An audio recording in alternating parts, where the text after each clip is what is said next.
Hey everyone, accessing the BIOS basic input or output system on your Asus Pi laptop allow you to configure hardware settings, manage boot options and perform system diagnostics. Here how you can enter the BIOS.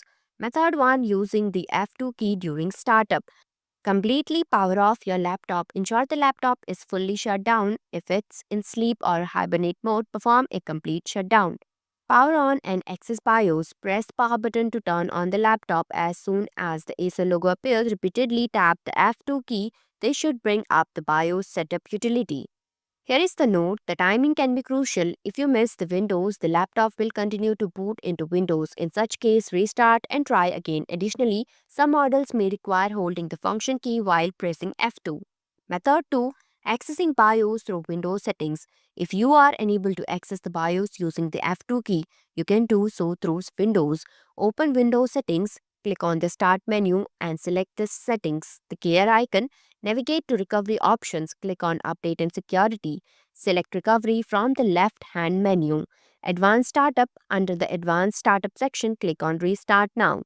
Choose UEFI firmware settings. After the system restarts, you will see a menu. Select Troubleshoot, then choose Advanced Options. Select UEFI firmware settings and click Restart. Your laptop will reboot directly into the BIOS setup utility. Here are some additional tips. Disable fast startup.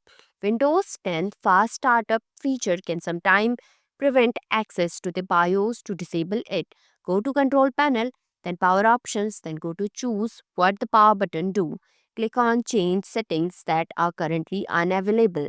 Uncheck Turn on fast startup. Save changes and restart your laptop.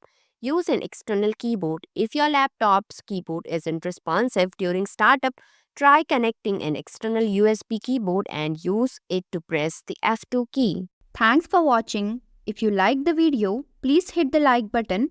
If you want to see more videos, hit the subscribe button.